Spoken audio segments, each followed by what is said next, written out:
फूटी भोरही से रोवे नीर धनिया। फूटी फूटी भोरही से रोवे नीर धनिया।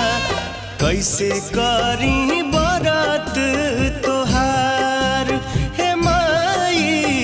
कैसे करी बरत तोहार।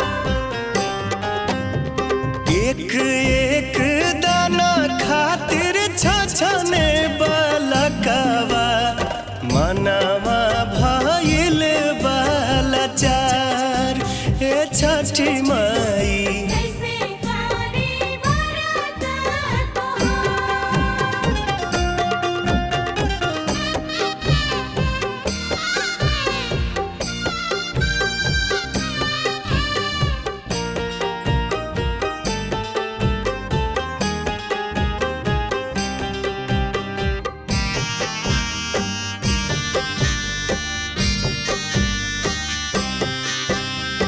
मांगे खाती गईनी कुछो जेकरा दुआरी।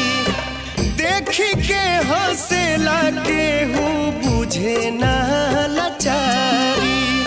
मांगे खाती गईनी कुछो जेकरा दुआरी। देखी के हंसेला केहू बुझे ना लाचारी।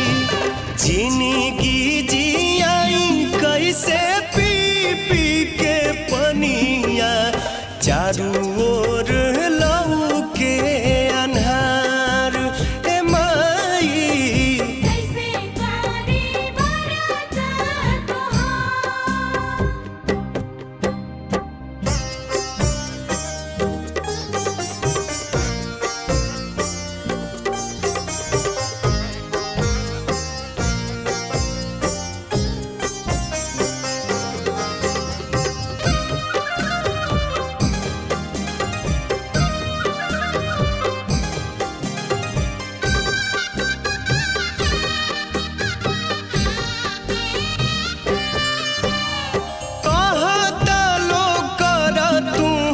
छठी के बरतिया। माइए हटई है तोहर दुखावा के रतिया। कहता लो कर तू छठी के बरतिया।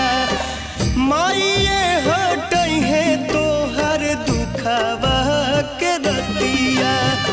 कही के सुनावे सब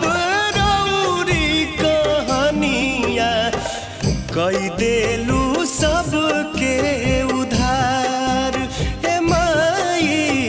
कैसे करी बरत तोहार।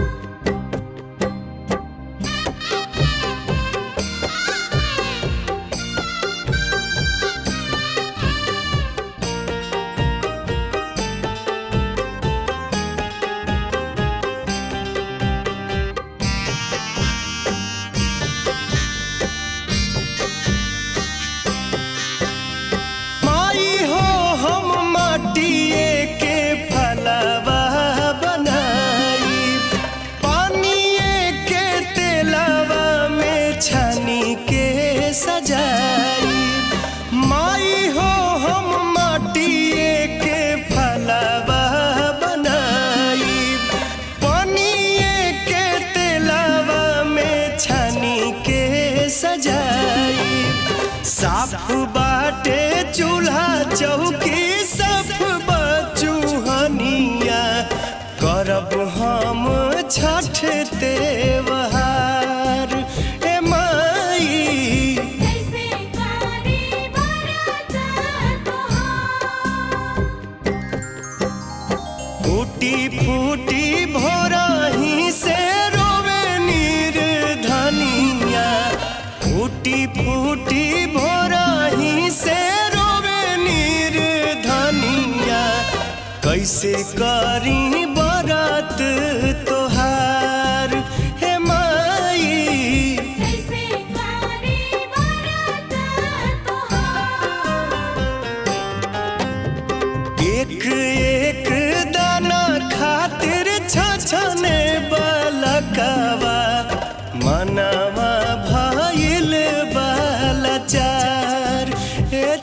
छठी माई